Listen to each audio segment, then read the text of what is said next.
thank you all for joining us for today's Abrams conversation about what does free speech mean on campus.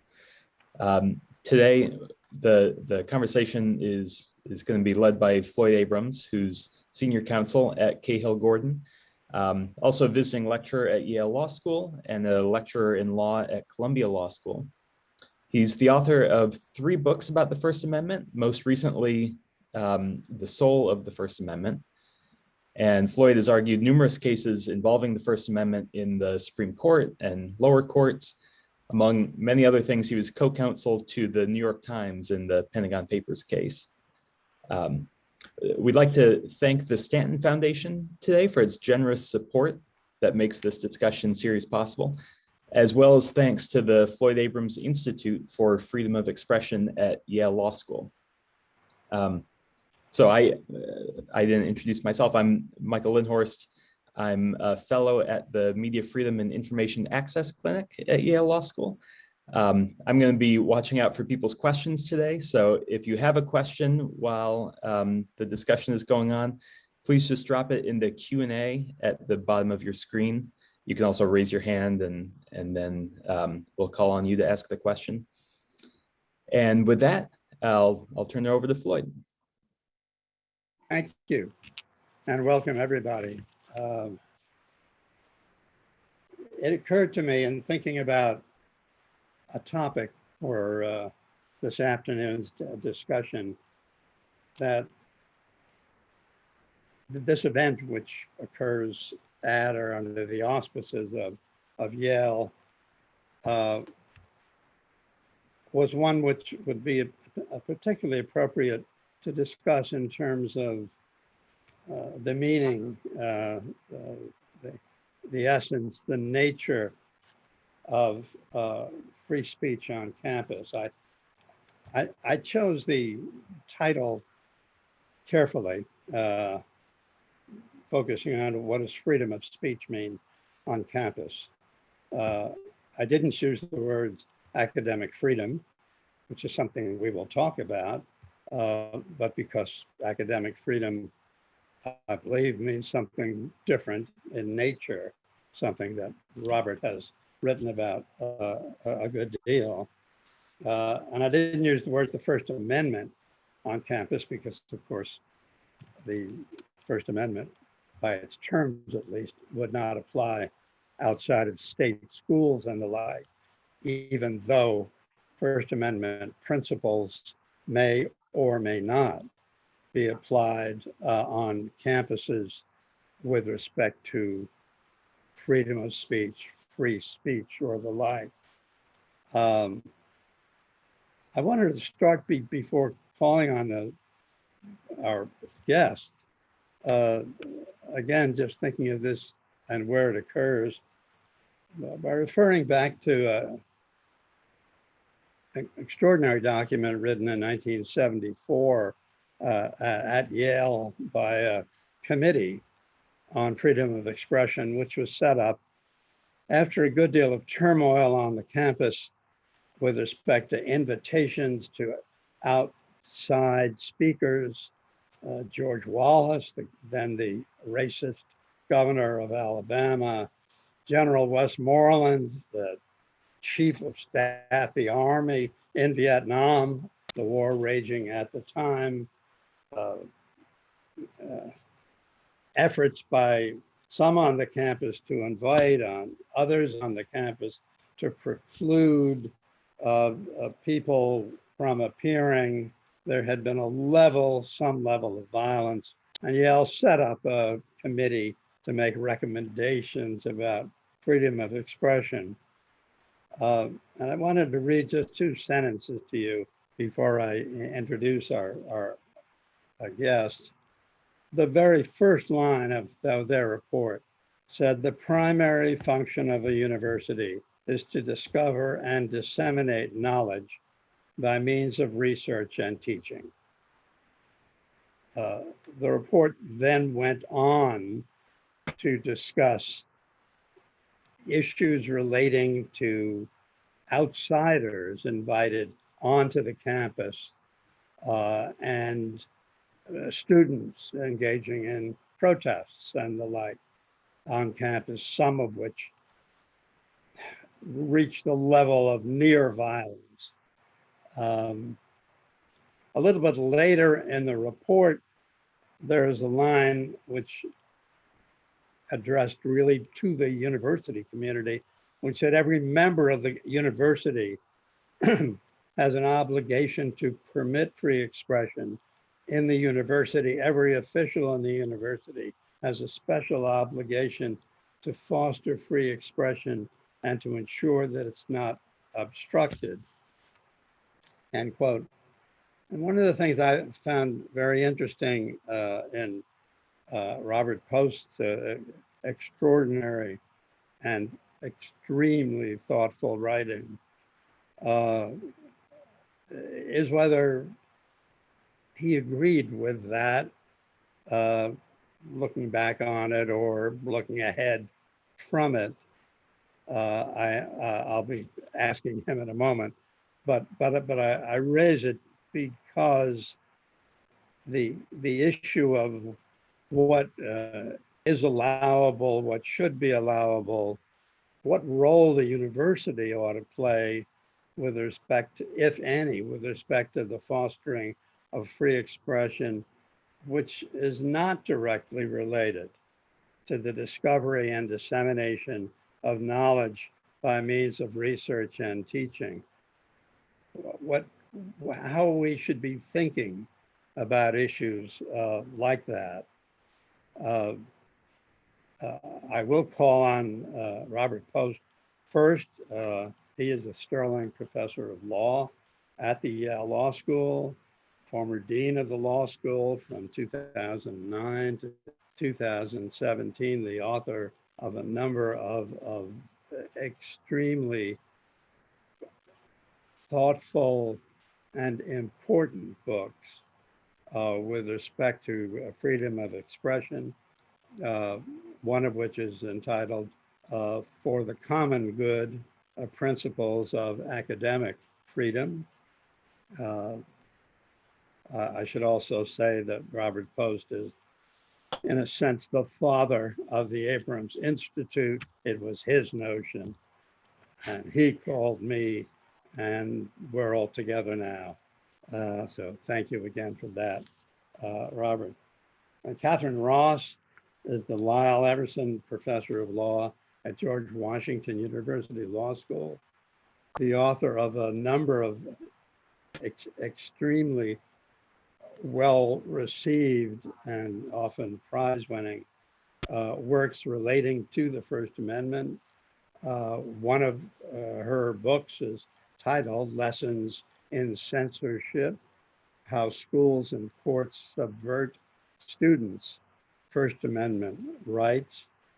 I am glad to say that I know both of our speakers today well enough to call them by their first name, so I will take the liberty of doing so. But first, thank you both for coming here.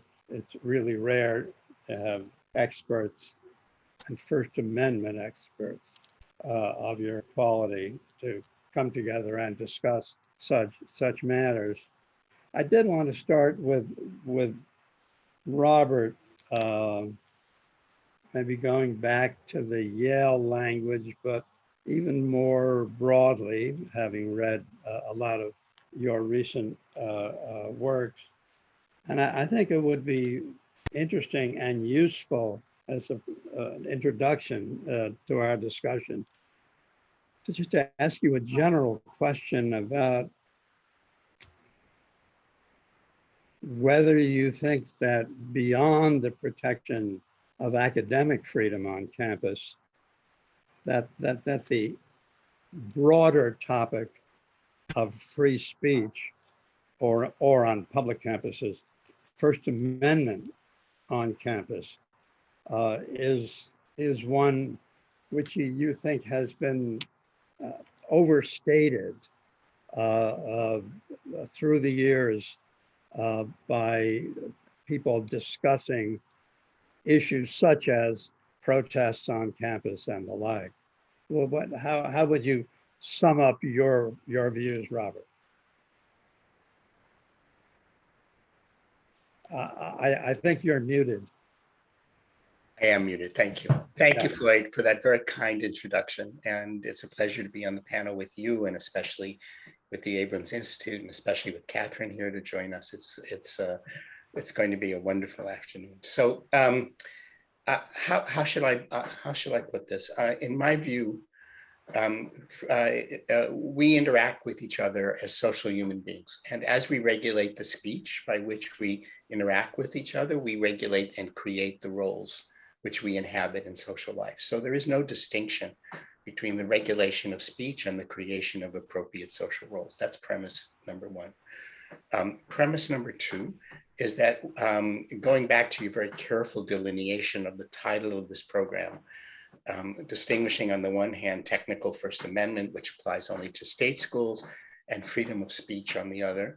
Of course, there has to be all kinds of freedom of speech in the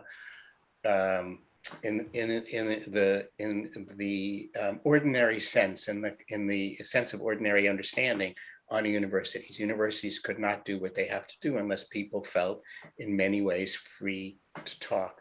The question on the table, I think, and maybe I'm putting words in your mouth, but the question, it seems to me, that's on the table is, should the freedom of speech that people feel in the university be similar, analogous to the freedom of speech which the First Amendment guarantees in those settings where the First Amendment applies? That's the precise question I want to look at. So if we think about premise number one, which is to say, as you regulate speech, you're regulating roles. What role does the First Amendment create when it establishes rules of freedom of speech? And in my view, it establishes the roles of people who have to deal with each other and talk to each other to create a democracy. We have to decide what we want to do together. And the basic rules of First Amendment doctrine are about ensuring that that process proceeds. So the state can't set the agenda for what we talk about, hence no content discrimination. The state can't tell us what's right and wrong because we are the masters of the state, hence no viewpoint discrimination. The state can't compel us to speak because we are supposed to set the terms for the state and not the state for us. So in almost all of its aspects, we can look at First Amendment rules. It creates the situation of persons who are sovereigns with respect to the state, the polity, and with respect to each other, and they seek to persuade each other what to do. That's the function of the demos.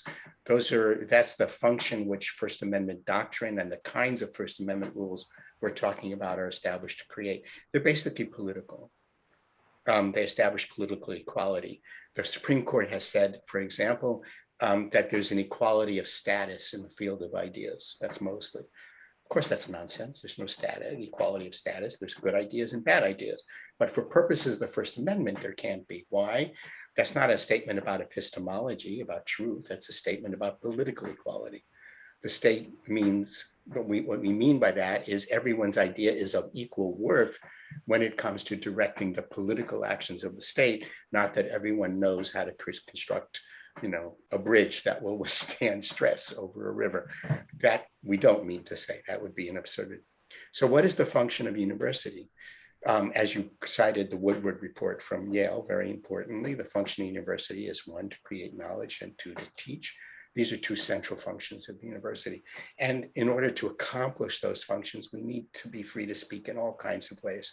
So I'm going to use the term academic freedom to describe those forms of freedom of speech which are necessary to accomplish the purposes of a university, which is to teach and which is to disseminate knowledge. Now, notice that means the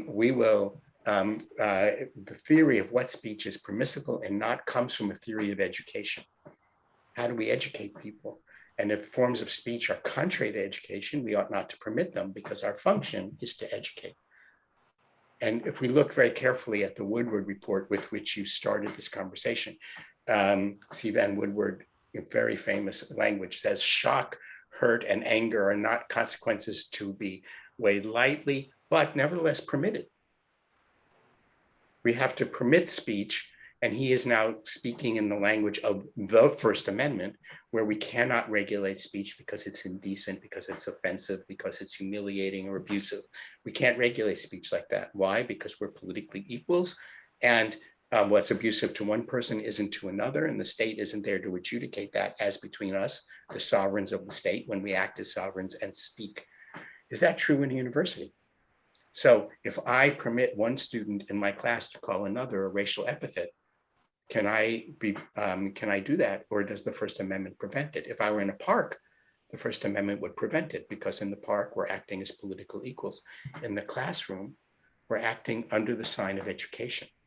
And if I permit one student to call another a racial epithet, or to sexually harass, do any of this stuff, shock, anger, whatever, in the classroom of that kind, that would be contrary to education. It's not only permissible, it's obligatory on me to stop that. Now, that simple example shows you why one can't unthinkingly translate the metaphors and the rules that constitute the doctrinal First Amendment, to which you were referencing, to the university. And in different contexts, it may be educationally sound and may not, but that's the question. The question is educational. And that's not the question when we talk about First Amendment doctrine. And that's the fundamental difference. Well, let me ask you, you have written, I've read things you've written that a university, quote, can support student invited speakers only because it serves university purposes to do so, and those purposes must involve the purpose of education, end quote. Do you mean that a university can, or perhaps even should, make decisions about what speakers who are invited by students on campuses genuinely contribute to education and what speakers do not? So let's start with the major premise. Let's just take a private university just to start with. Private university has the fiduciary responsibility for the monies of the private universities. What are those fiduciary responsibilities? To spend it in a way that serves the university's purpose, which is education. It's a frolic and a detour and a waste of money if the university spends money, which are ways are unrelated and can't be accounted for in terms of the basic corporate mission of the university, which is to educate. Okay, so now the university is giving money to student groups to invite speakers. How does it justify that? Matter of pure Delaware corporate law. Or if you're a public university, the public is giving a university money. At Berkeley, the state gave the University of California at Berkeley money. Why did it get, if the University of California spent money saying, I just feel like it, that would be a waste of public resources, and there would be accountability for that. So they have to account for it in terms of why they're getting the money. They're getting the money in order, I mean, there are other purposes, research, and we can, but let's just deal with the major categories. They're dealing with it, they're getting the money to educate students. So how do they justify giving money to student groups? Because they must have a theory in which giving students responsibility and the ability to select the speakers that they want to hear contributes to their education. I think that's justifiable. That form of educational philosophy would have been inconceivable, let's say in 1890, when students weren't conceived as quasi-adult. It begins to become widespread in the 60s as 18-year-olds begin to become conceptualized constitutionally and otherwise as adults. And we want them to begin to learn the attributes of being adults, and therefore having the responsibility of hearing those people whom they have a genuine curiosity in hearing. So the justification for giving money to students to invite speakers is educational. The justification for giving them authority to choose those speakers is educational. The university didn't need to give that money in the first place. There would be no violation of anybody's rights if the university gave no money to any student group to invite any speaker to campus, period, end of story. So there's no obligation to have these in the first place. And but Robert, I suppose we move away from the money side. I mean, student protests. Students want to protest on campus with respect to the war in Vietnam or Donald Trump. Do you think that that should be at least presumptively permitted, and B, that the university should play any role in deciding who the speakers are. At the student protest? Yeah. Well, if it's a student protest, it wouldn't be much of a protest if the university picked their speakers to begin with. So no, I don't think the university should have much of a role in that. And if the students invited a super protester, a public figure, an outrageous public figure who defames, who comports him or herself in a way and says things which are deeply offensive to large numbers of other students, how do you fit your analysis into making that decision for the university? Okay.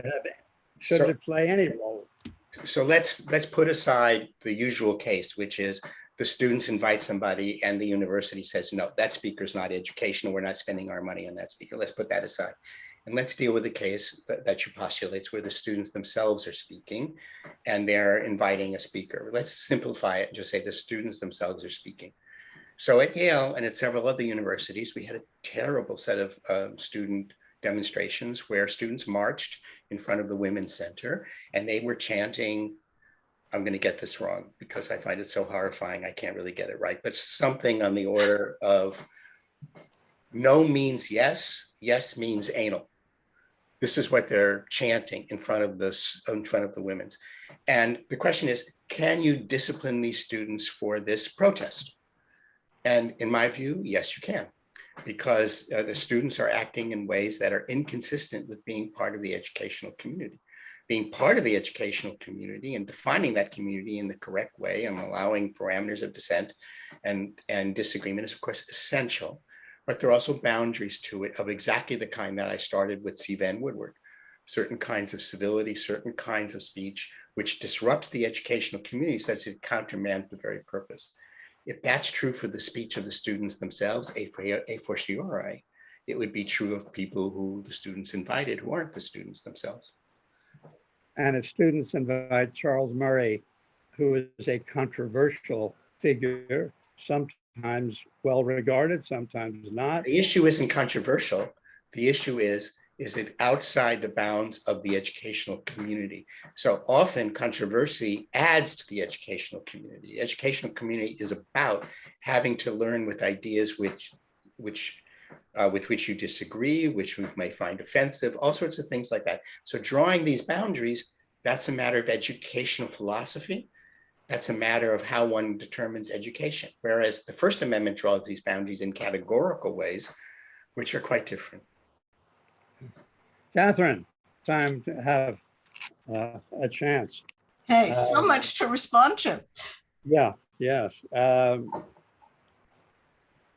First, let me just give you a chance to respond to anything that Robert has said, which is, if it is, contrary to your sense of what freedom of speech ought to be understood to mean on campus. Okay. First, I was so delighted that you began with the Woodward Report. I regard the Woodward Report, along with the Calvin Statement from the University of Chicago, as the two seminal documents about freedom of expression on campus.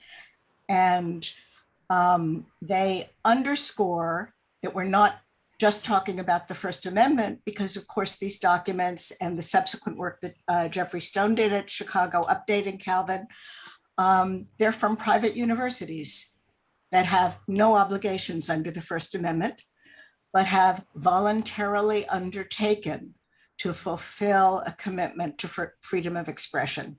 And the Woodward Report, in fact, alludes to this by saying that really universities are unique among societal institutions in having a commitment to freedom of inquiry that is central to their purpose, that only the Constitution duplicates. And we look to the Constitution for general principles, even though it doesn't govern us. And picking up on the last thing that Robert said, I want to mention my favorite phrase from the Calvin Report, which was, a good university like Socrates will be upsetting. will be upsetting. And that referred to what goes on in the classroom, what goes on both from the professor and from the students. They will hear things from others that discomfort them, including perhaps racial epithets. And I would disagree actually with Robert's suggestion for how to handle that. In secondary schools, students can use that language unless, not in a school publication, but if it would have to raise a material threat of disruption based on the history of that particular school and its race relations before the student could be punished for using the term. And so if we expect that in K through 12, then we can also expect the mostly legal adults, though perhaps we know in terms of brain development and so forth, not quite all the way there, college and graduate students, to be able to handle it. There are many things an instructor can do besides saying, not in my classroom. That is an opportunity to engage in critical thinking, to invite others in the class to respond if they're comfortable, to respond yourself, and to, in Brandeis's formulation, use better speech to discourage and hopefully drown out. What is the role, in your view, of the university in deciding what is better speech and worse speech? That would be in that example, it would be the professor's judgment.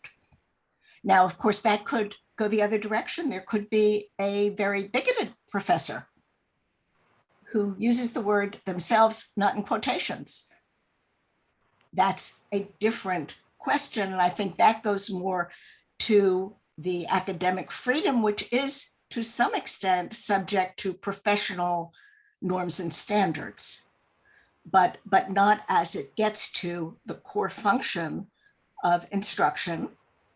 And what very interestingly has not been mentioned so far, not just to disseminate knowledge, but to create, to improve knowledge through research. And so we've got the professor in a number of guises. As a researcher creating knowledge, she then goes on to disseminate, both disseminating the knowledge that is part of her professional collection and her own research to students. And they need freedom of expression to challenge those ideas in turn, to engage in critical thinking, and to engage with each other on campus, because for campuses that draw students from many backgrounds and parts of the country, that can also be a very important part of our educational process and serves the goals of democracy as well, to learn to engage with others from very different backgrounds and be exposed to and challenged by ideas that would never have been tolerated in one's own home, if one comes from a home that doesn't open up to all sorts of ideas. And then engaging with the outside world, that what we call the extracurricular speech that academics engage in, some of which they engage in for civic purposes and some of which they engage in for other purposes. So academic freedom embraces all of those.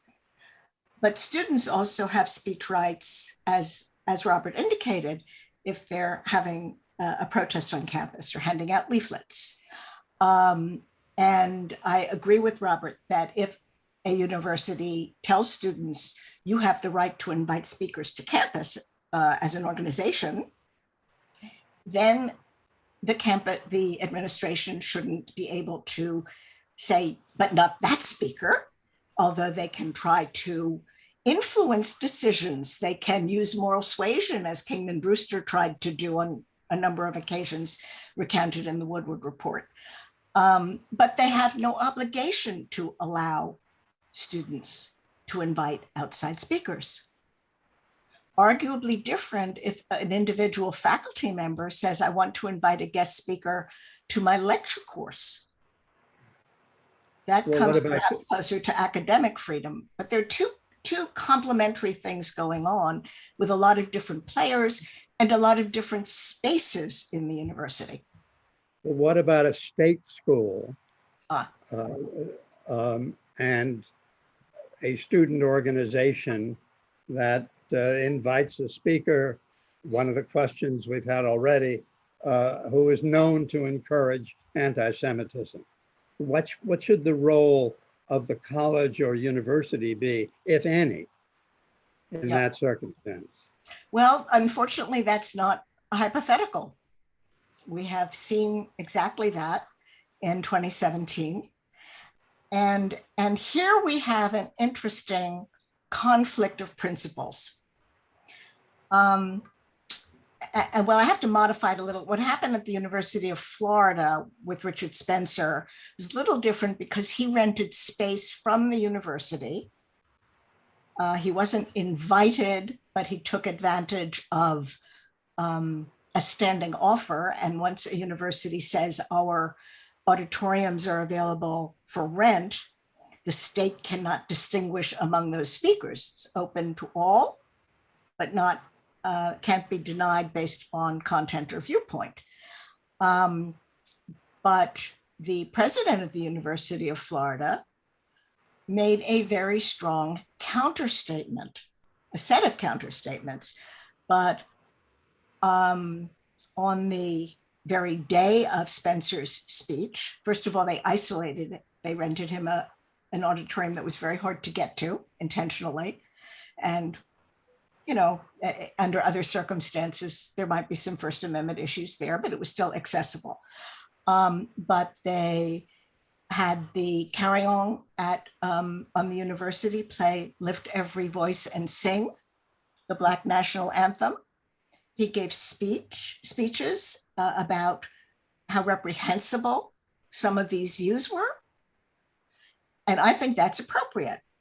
Harry Calvin, however, and I should mention for those who don't know that Harry Calvin, who wrote the Calvin Report, was at Chicago Law School, and he was also one of the very first First Amendment scholars who tried to systematize First Amendment doctrine, although his book didn't come out for decades and finally was sort of a story of academia completed by his son. But he and Tommy Emerson at Yale were really the two, you know, cornerstones of modern First Amendment academic doctrine. He said that no matter how clear the moral answer might be, universities shouldn't take a position on the social issues of the day, but should leave them really to the marketplace of ideas and not put a thumb on the scale. So when I say, yeah, that's a good entree, I think. Back to Robert again on the issue that I've been probing, which is what the role of the university should be in circumstances in which students, you know, choose some obviously socially destructive, but nonetheless public person to come in and speak. Do you believe, Robert, that the university has a role to play in deciding whether that speaker may or may not appear on their campus?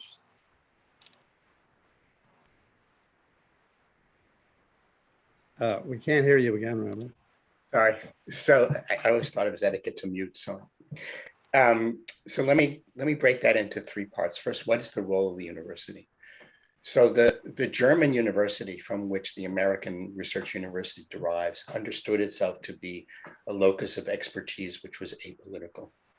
And when American academic freedom first derived, like Harlan Stone would articulate an idea of academic freedom, which is you're free to be expert, but you're not free to comment on political matters. This was the deal that German professors struck with the German state, because German universities were state universities and they were public employees and they were to keep their nose out of politics, but they could say anything about geology or about evolution. That was the deal struck in Germany. And many Americans took over that deal. When I had to rewrite the academic freedom policy, University of California, it was basically a version of that deal. It said, professors can speak in public, but they have to speak dispassionately, and they can't speak about political matters. They have to speak about professional academic matters, as though those were separate.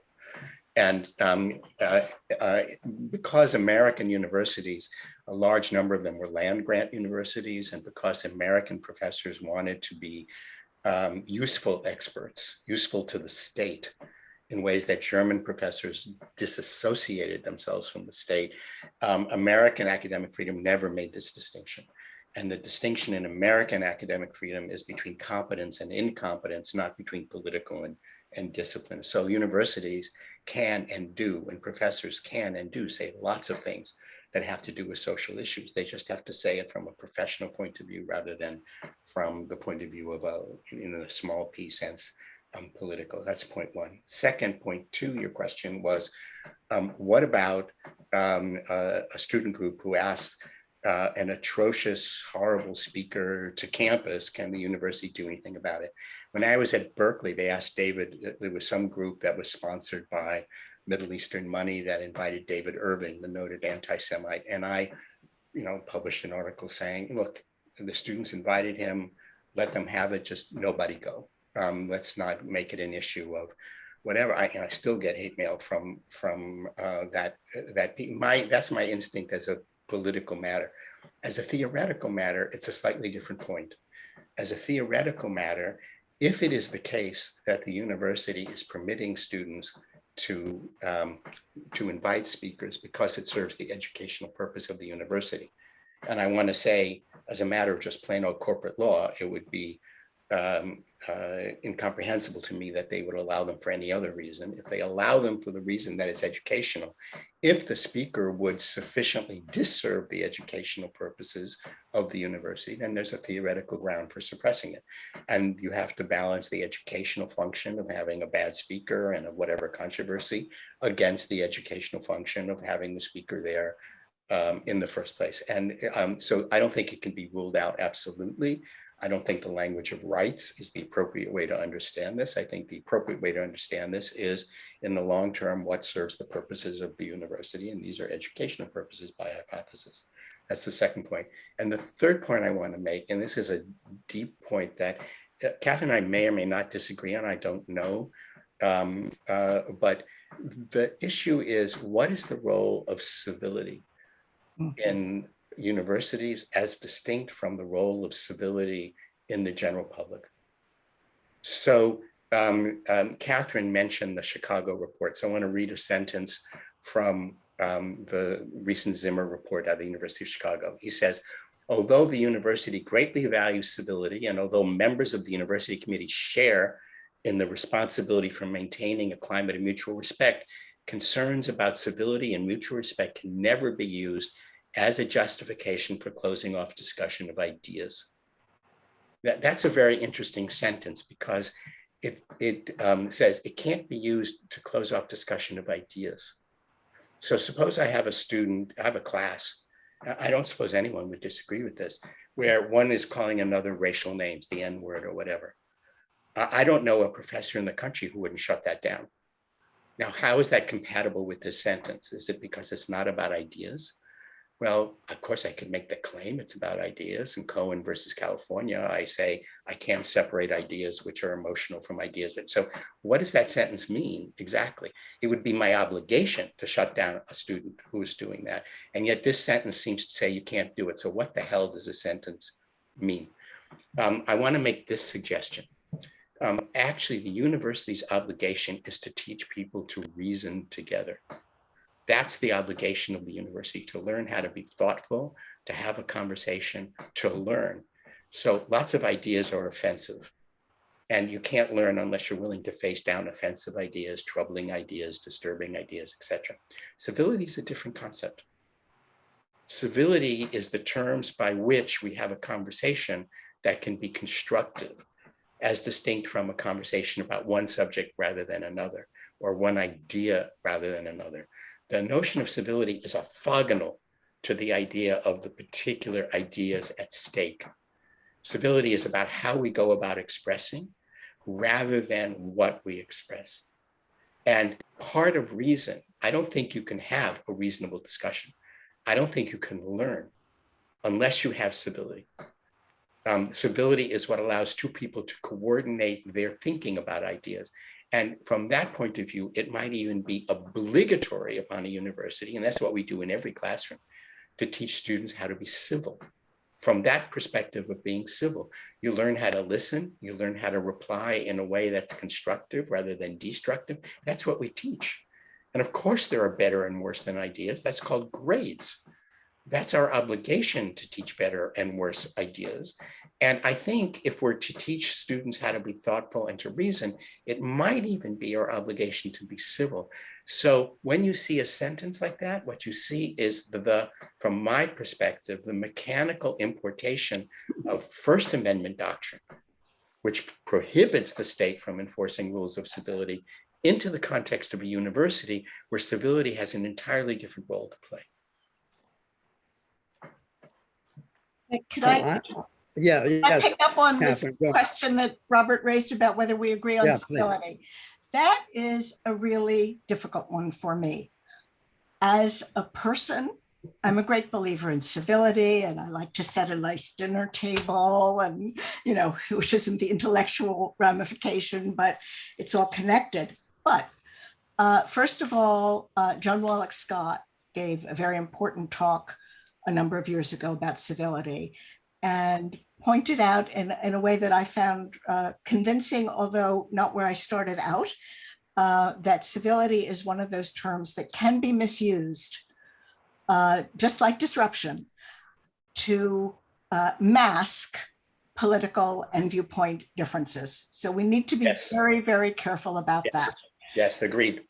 And it's not just Chicago, but the Woodward report said, and I can't find the language right now, but it basically said same thing. Many important values on campus: civility, equality, dignity. This is a very contemporary issue that we're struggling with throughout our society today.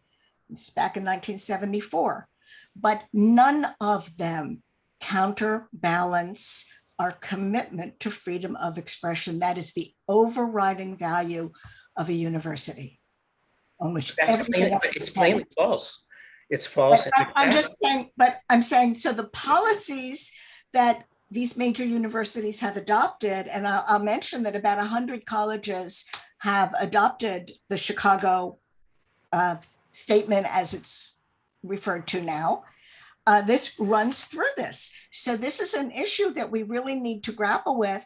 And this is a classic legal problem, can we craft a definition of civility that can be clearly differentiated from disagreement? I know it has to do with the manner of expression and respectfulness as opposed to contemptuousness and cursing and epithets. But they often bleed into each other. And we know in speech doctrine how difficult it can often be to distinguish conduct from expression, which is another thing the most recent Chicago report tried to do, to say, freedom of expression is for those who are part of our community, not necessarily for outsiders. But when you cross the line to conduct that disrupts the activity, shutting down a speaker, occupying a classroom, which was more a 60s thing than a contemporary thing. We don't even have classrooms anymore, but or at least for the time being, that is not expression. So we can draw some lines, but I think we have to be very, very cautious. So I totally agree with you that this rhetoric of civility is like in many of these statements. So I'm a legal realist, and I look at this and I say, yeah, they use the language, but they plainly don't mean it, because they would fire and appropriately fire as violating their professional ethics. Any professor, first of all, who used those words in a classroom, insulted a student, permitted students to insult each other. So they can't mean what they say. So what do they mean? And then we need functional concepts. And I totally agree with you. It's very hard to draw these distinctions between the manner and the content of expression. And indeed, we have some cases like Cohen, which tell us in theory it's impossible. And I'm not going to disagree with that in theory. What I am going to say, though, is in order to, we have to make these distinctions. Everyone recognizes we have to make some points, draw these lines. With respect to what do we draw these lines? And the claim I want to make is in a university, we have to make it with respect to a theory of education. When does it cross the line and countermand the educational purpose of what we're doing in the classroom? That is not how we draw the line in a park. And so these are different ways of thinking about the problem in the university than in a park. That's all. We have one interesting question that what you're talking about raises as well. And it relates to conduct which can have an intimidating effect on students. Conduct where the impact of it is to lead to the silencing of those who fear to speak out. Is there anything in the way of policy that one can construct to deal with that?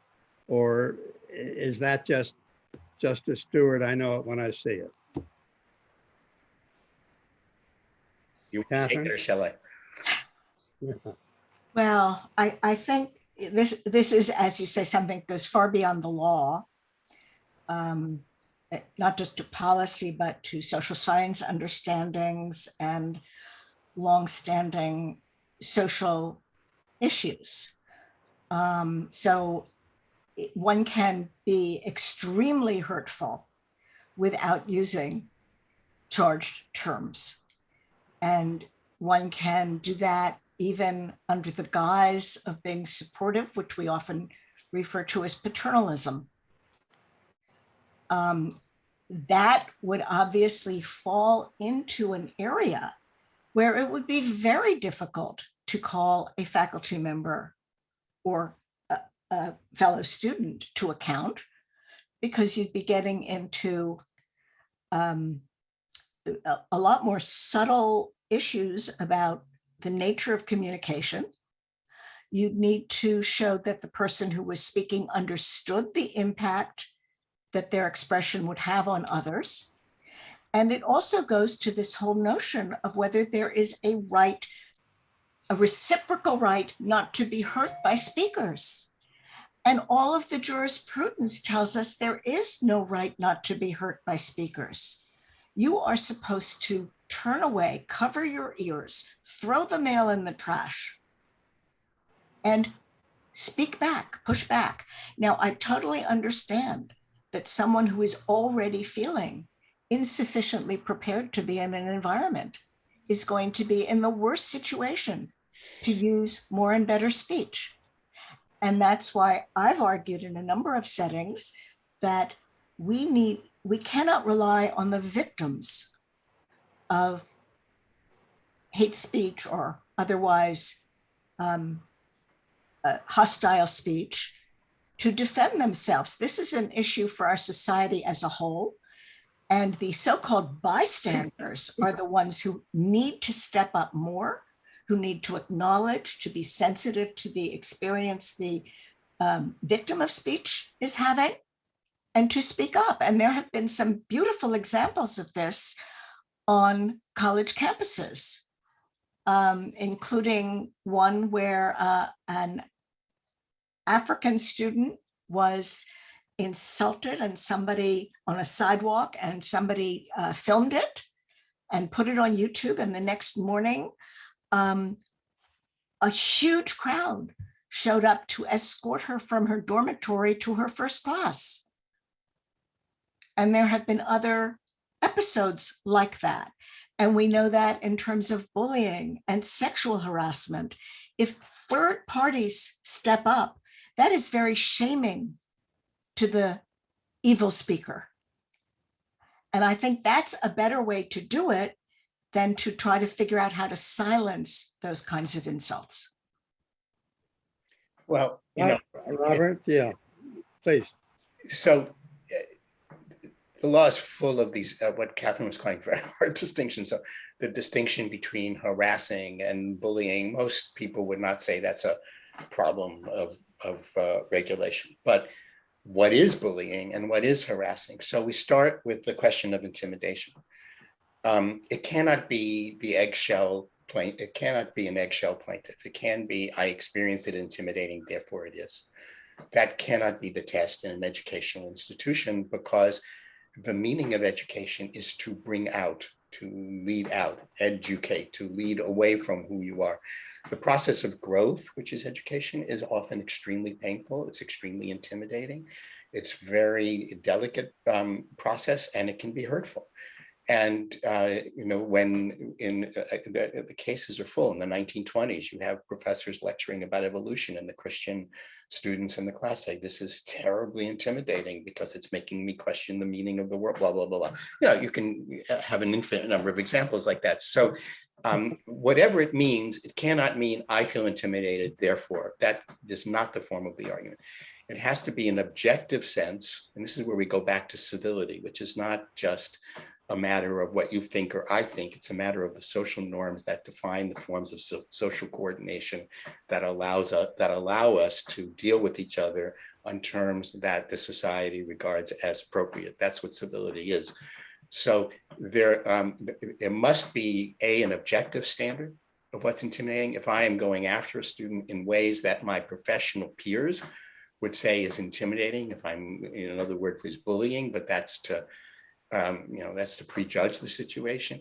There are an appropriate discipline that can be applied to a professor for doing that, and we discipline students for doing that all the time, right? So there's an objective standard here, and then the issue is, how do we determine the objective standard with respect to what?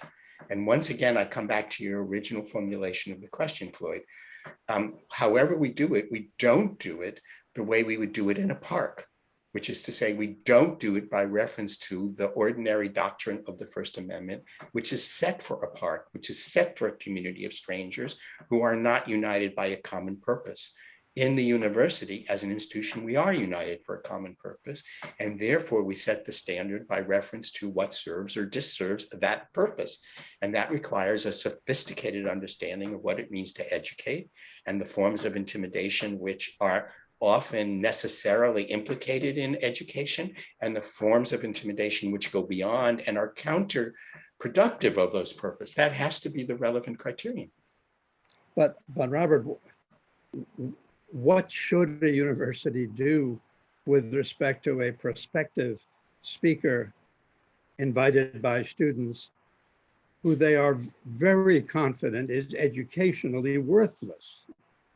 I mean, is that a role, is that a decision that the college or university should itself make or not? Right, there's two senses of educationally worthless in that question. One, the speaker is an idiot, it has nothing worth saying. That's one way of understanding it, or, affirmatively stupid and will miseducate the students in terms of the substance of what the speaker has to say. Or two, educationally worthless in the sense that giving the students responsibility for picking a speaker like that and suffering the consequences won't be an educational experience for the student body who picked it. Those are two different senses of educationally worthless. And it's the second one, in the end, which is going to do the work for me.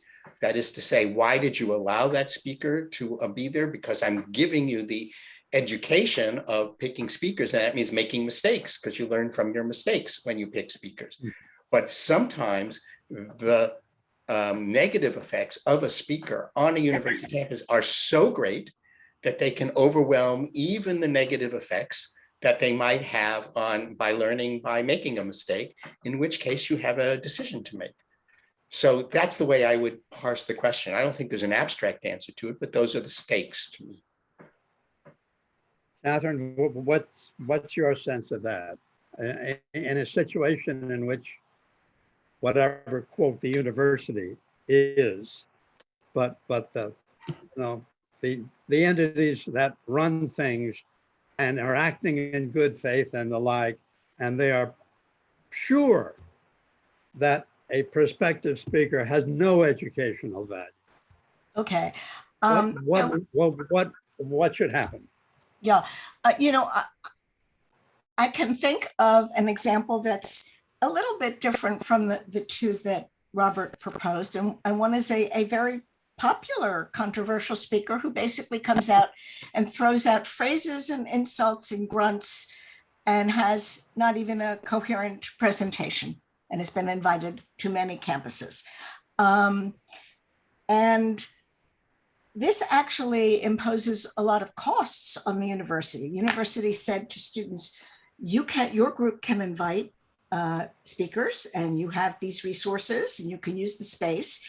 And then the university may have to spend hundreds of thousands or even more than $1 million to protect the campus from outside agitators, let alone internal disruption. And that has happened a number of times as well. So the university does have a stake when students select, let's call them, instead of calling them inappropriate, let me just say, chooses unwisely, that lesson that Robert says they can learn, and we hope they would learn from it. But sometimes they're also being deliberately provocative, which is another form of expression. You're allowed to be provocative. So, it's very difficult to talk about disinviting speakers. That is very different from the initial decision to invite them. Why is it different, Catherine? I mean, I've always pondered about what's the difference from the point of view of the speaker has no right to be there in the first place. Yeah. So what, from the point of view of the speaker or anybody else, is the difference between disinviting and inviting? In my mind, the fact that they have no so-called right to be there, they have no expectation of being invited. So before they're invited, they are a stranger to the institution. Now they've been invited, they contemplate going, they've perhaps written a talk, but they have also been offered a platform and they are being shut down, presumably because of what they're going to talk about or their viewpoint about what they're going to talk about. Let me go back for a minute to the Shockley experience, which is the event that caused the Woodward Committee to be convened. And he was a physicist at Stanford. And he started talking about racial, biological differences between races and Black inferiority, which was not his field of expertise. I was a graduate student at Yale during this incident, so I'm deeply familiar with it.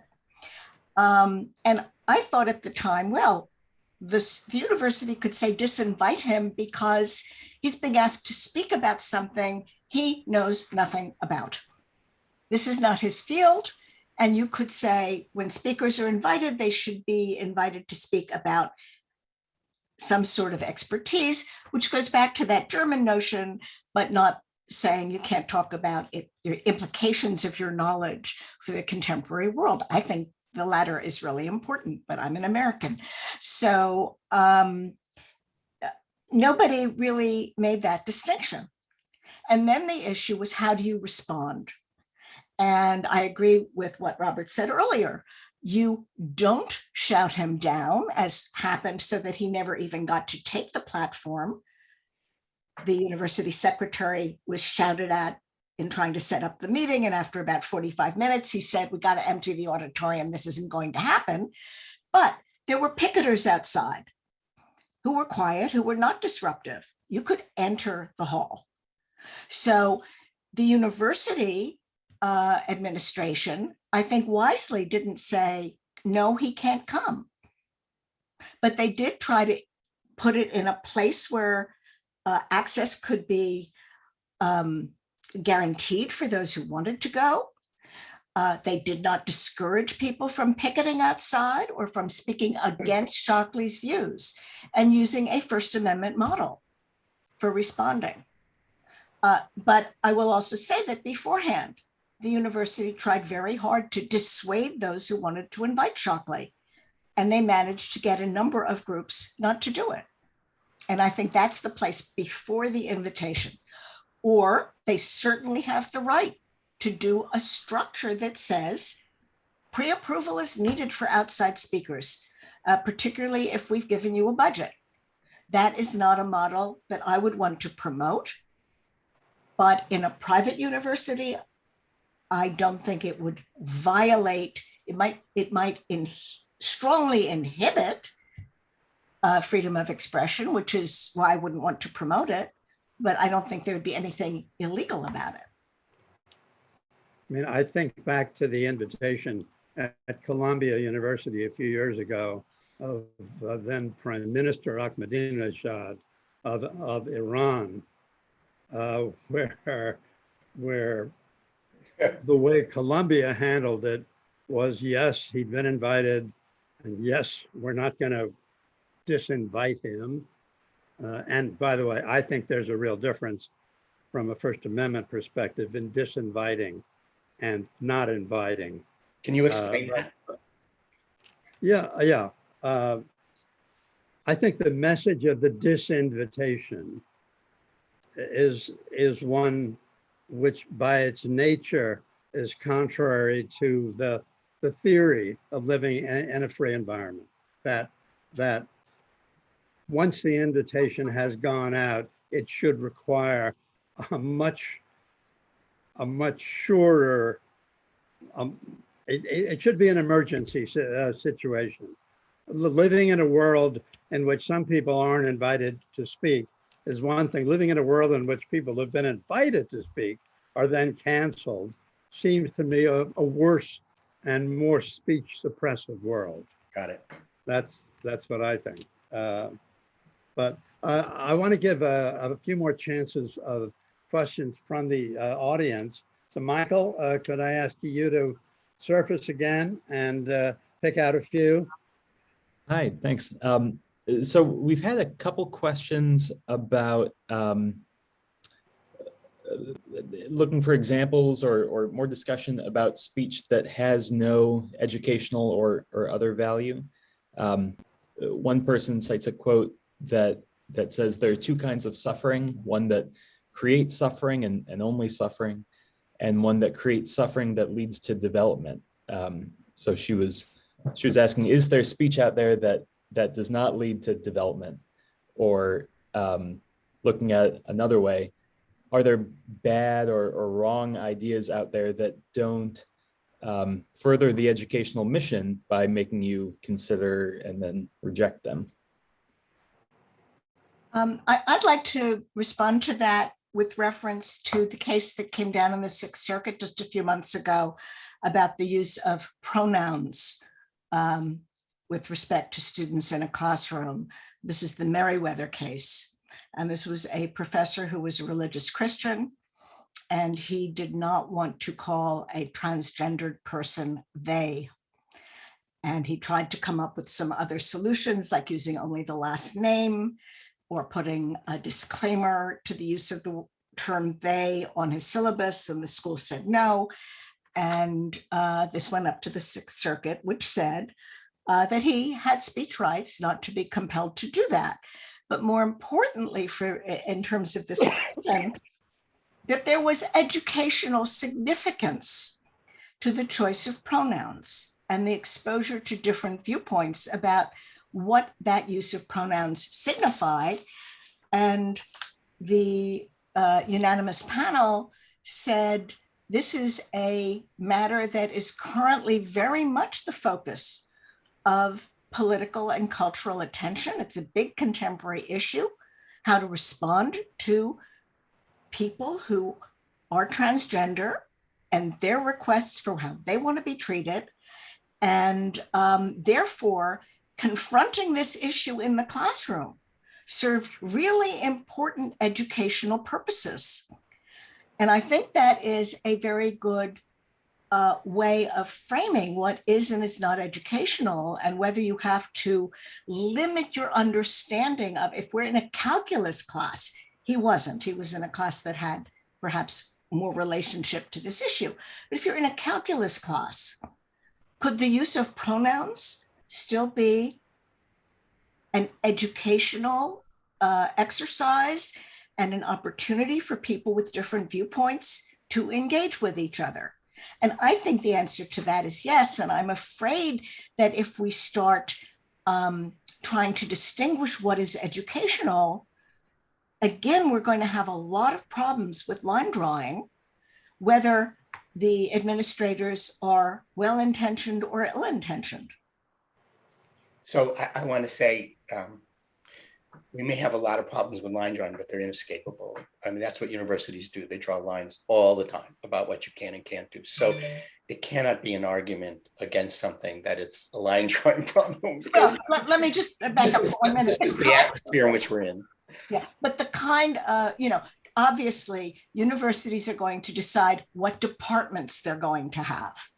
And one way of getting rid of tenure, particularly in many state-run universities in the last 15, 20 years, has been to say, we're no longer going to have language departments. All those professors no longer have tenure. And obviously, administrators get to make those choices. And I'm kind of curious, and you may think I'm off base, but you were a dean for 16 years. And I suspect that has something to do with your comfort with administrators being forced to make these decisions. And I'm much more of a faculty governance person. Actually, I was on Committee A since the 1980s. And, I was general counsel to AUP. My first loyalty is much more to faculty than to administration. Oh, interesting. So let's just put the dean part to one side here. I want to come back to the question that was asked. So my mother always says, what doesn't kill me makes me stronger. So that's another way of saying that you get a new experience, and whatever it is, you're responding to a new experience. That's education. That's not education in a university. In a university, education is a structure of experience that's supposed to get you from point A to point B, and we have an idea of what point B is. And if we didn't, then it would be just a random exposure to experiences that didn't kill you.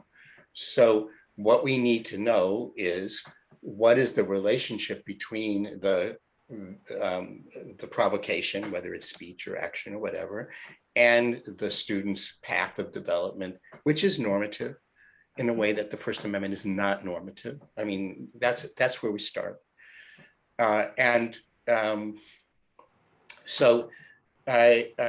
are that Meriwether case I found incomprehensible to me, because we have rules about what you can and can't call students. Every university has rules about what you can and can't, and every one of them can be made politically controversial. So if we use that argument, you could never have rules about what respect is. This goes back to civility and the way in which civility is defined. Very complicated, and I think at this point, uncertain allocation of authority between the administration and the faculty about how these rules of civility and what counts as professional respect are set. And it's controversial. But whatever it is, it cannot be the reasoning used by the Sixth Circuit, because that would undo rules which every university does and imposes and is uncontroversial. If the university says you must call all students by a certain name, but you call students of a certain race a different name because you have whatever God-forsaken religious beliefs, that's not an excuse. And it can't be an excuse. And yet every argument used by the court in the Meriwether case would justify that. So I'm not exactly sure how to reason through the problem of it. I'm quite sure that the reasoning put on the table is incorrect. And I'm quite sure that the general notion of what the university was trying to do has many precedents that all of us would accept. What's probably more controversial is its application in this context or that context. And that's a substantive matter.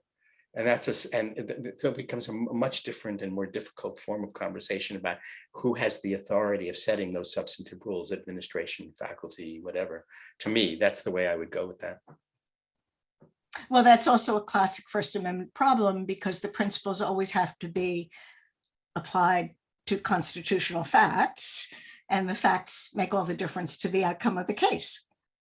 And that's what we're dealing with in all the hypotheticals we've been talking about. Yeah, but the difference is here, it's an allocation of authority. not just the application to facts.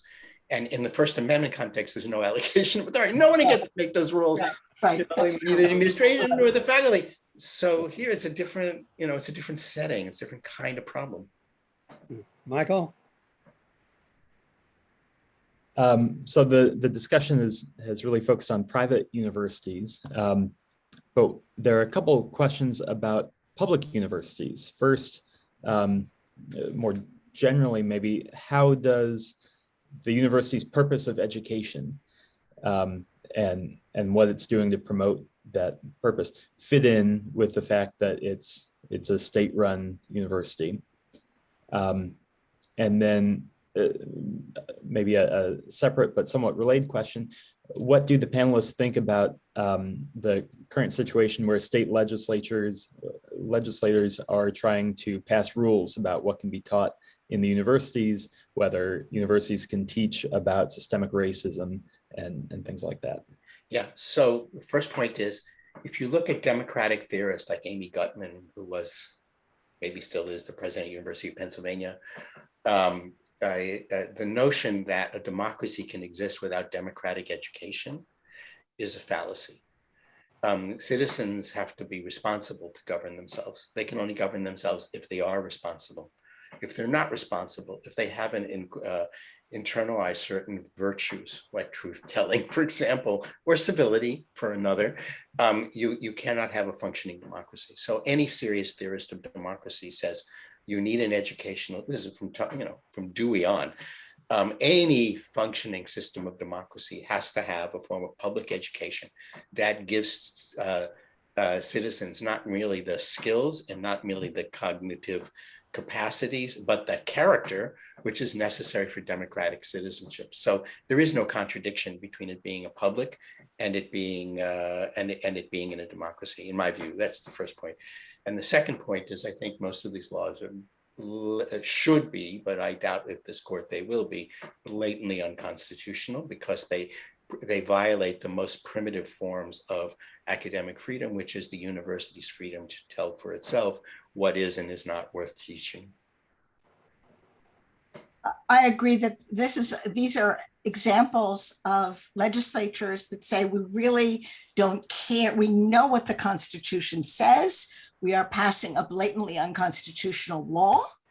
And Robert may sadly be correct that this court may let them get away with it, but there is no pretense that they think that what they're doing could survive current First Amendment analysis. And one of the ways that universities are trying to get around this, apparently, in Ohio, a public university said to its faculty, we will not force you to not teach what the legislature told you not to teach, but bear in mind that if you violate the law, you can be prosecuted personally. That's a pretty effective way of enforcing the law while saying, we're not going to do it. It's like the Scopes trial. I mean, it's original, it's, personal criminal jurisdiction. And the irony of this is that the First Amendment, as Elena Kagan has said, has been weaponized by the right. The idea of freedom of speech in universities has been a right-wing cause since David Horowitz began the Student Bill of Rights about 15, 20 years ago. And yet these legislatures passed this. I mean, it tells you the complete absence of any coherent intellectual outlook. The inconsistency of this is so deep, so profound. The cynicism of it and the intellectual bankruptcy of it is so is staggering. And they've done another thing at the same time, which is the laws requiring universities to discipline, including suspend and expel, students who are involved in protests that include disruption, including off-campus protests. And it doesn't even necessarily, depending on the state, require that they have been arrested, but that the demonstration is deemed not to have been peaceful. And these are all coordinated through a a centralized group that is funded by ALEC, funded by the Koch brothers. So this is a sustained attack. I think these laws have the exception of January 6th. If you're indicted for January 6th, you can stay as a student. Yes. And I think there might have been 2 environmental demonstrations that day, and they just got caught in this grandfathering clause. No. That was the cause of the FSM. The first free speech movement on campus was because the university was stopping people from being in political demonstrations and were penalizing students who had taken part in the Freedom Summer in the South and had been arrested off campus in the South over those demonstrations. So this is, this is back to the future. Yeah, it is. Michael? So along those lines, should the university be able to discipline students who disrupt outside speakers who come to campus or just display incivility to speakers they're protesting? Depends what you mean by incivility. There's a writer, Jeremy Waldron, who's defended heckling, for example. So in many British Commonwealth countries, it's not incivil to heckle. That's part of their tradition of handling public speakers. If you've ever seen the Prime Minister response in Great Britain, heckling the Prime Minister is a great tradition, and that's what they do. In this country, we say if they're going to invite it to speak, you have to allow them to speak. And as I say, the rules of making the thing work, everyone is a member of this community. If they violate those rules, they violate those rules and are subject to discipline for violating those rules. And again, this is completely incompatible with ordinary First Amendment rules. I agree that it is very important that people who have the platform be allowed to express themselves. And we're talking about the classic heckler's veto problem. And you're supposed to remove the heckler unless you're in the British Parliament, or a heckler who makes it impossible for the speaker to proceed. I have nothing against shouting, that's insane or something. And I think if the rules are clear and the disciplinary process is clear, there again, the idea that if you want to be part of the university community, you cannot shut down invited speakers. And that is part of the Stone Amendment to the University of Chicago principles, to deal with some very disturbing incidents they had where students and outsiders prevented the chief of police from speaking. And that was actually a week before I was there speaking about freedom of speech on university campuses. And there was a major police presence for our panel because of what had just happened the week before. And that is intimidating to those who would like to listen and intimidating to speakers, and obviously not an atmosphere in which you promote the values that we've all been talking about here.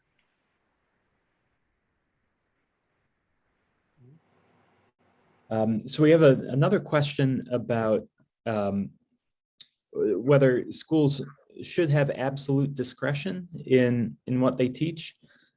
Suppose a school for some reason decides to teach its students things that are obviously false. The earth is flat or whatever. And I guess also suppose that it's a public institution. Should the legislature or someone be able to come in and say, no, you can't teach that? Can I take that first with one group of colleges that we haven't even addressed, which are the private sectarian colleges. And they are in a very different place because they do not pretend to welcome freedom of expression. And in some respects, they may look a lot more like the early 19th century college. They have messages that they want to deliver to the student body.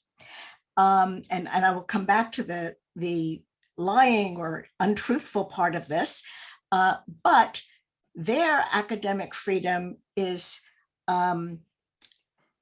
protected, at least to the extent that the college wants to be accredited by an outside body. So for example, a religiously affiliated law school needs to be inspected and approved by the ABA if their graduates want to sit for the bar. And because of that, they need to assure their faculty that, at least for research purposes, they have intellectual freedom. But that may not go to everything that is taught in the classroom.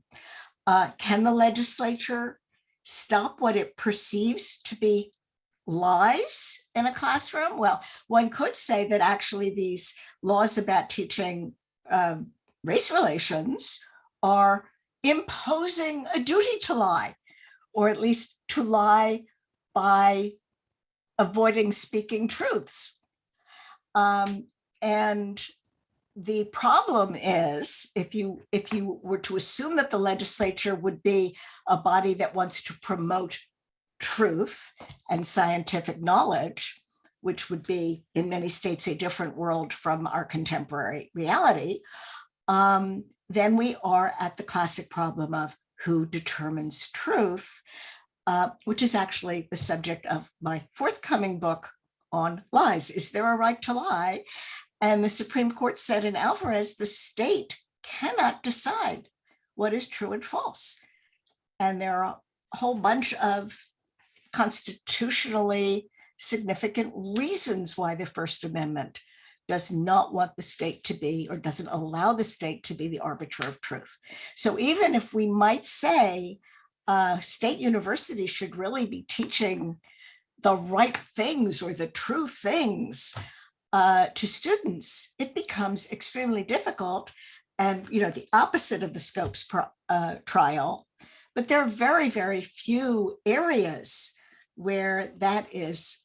I keep being the one who says it's so hard. I think Robert will say, well, yeah, you've got to make these decisions. But I don't want the state legislature making that decision. Perhaps there are people who are so out of line that their professional organizations, the Association of Geology Scholars, could say, what's being taught there is really 500 years old, or based on the Bible and not on science. But then we come to the problem of the very creative scholar who challenges a whole field, who is the paradigm shifter, and it takes a long time for anybody to be convinced of that. So none of these attempts to regulate the quality of what is taught, particularly after tenure. Before tenure, we have all sorts of safeguards in place to weed out the people who are not responsible, at least in theory, and we know there are some problems inherent in that as well. But no, the legislature could not possibly impose an agenda on teaching in a state university. It's interesting about that question. It presupposes that there's a centralized authority to one can appeal. If you look at secondary education, the ultimate authority of the legislature is often the one imposing lies on secondary teachers. So the last place I would look for that is the legislature. Now, if you look at higher education, we have a very complex system of higher education. In part, it's a privatized market. So, to get tenure in economics at Chicago, I'm simplifying, you have to be a Chicago school type economist. You can't be a Marxist. Whereas other schools like University of Massachusetts, Springfield, you have to be a Marxist. So different schools specialize in different sorts of takes and different disciplines. And the way in which this settles out is a market as a whole. That's one disciplinary mechanism who's going to go to you. If you're a university that teaches the flat earth, who's going to enroll and why? Within the university, we often have this problem. You were saying before, university administrator. When I was at Berkeley, I was something called the budget committee. We would set the salary and the hires and the promotions for all of the, we had 1,800 faculty all around. And often in a major university, you have what's called a department in receivership. That is to say, it's a department which has become corrupted so that nobody can trust their judgment. And yet, under normal rules of academic freedom, it's the department which has to say who's worthy of hiring and who not. And yet there are mechanisms within mechanisms by which universities try to discipline a department that's in receivership. If somebody in the political science department gets no respect in law, or no respecting and a lie discipline, then you begin to worry, and then you put it up the chain. So they're very complicated checks and balances within universities, and as between universities, given national disciplinary associations like the American Historical Association. So the question you ask is a very difficult one, but the premise of it is that there's somebody at the top who can exert control, and the answer is no, not here. Let's do one more question and then a farewell. Yes, Mike. We just have a couple minutes left. And a follow-up on that question is about legislators that set primary school curricula, like a math curriculum, and how is that constitutionally different than what we've been talking about? That's what we classically call government as speaker.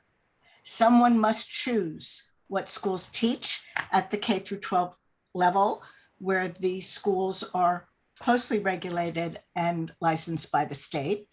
And even the earliest cases that are used to talk about any sort of academic freedom, like Meyer and Pierce, the court goes out of its way to say, Supreme Court says, no one is raising any questions here about the right of the state to license schools and to set the minimum curriculum.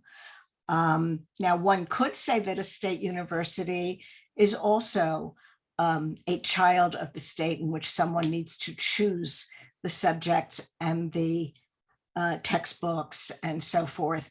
And I don't know historically where that bright line came from, because we have a long history of land grant universities, which could have been treated as extensions of high schools, but they were always understood to serve a different purpose, which brings us back to Floyd's opening question: what is the purpose of a university? And it's not exactly the same as the purpose of primary through secondary education.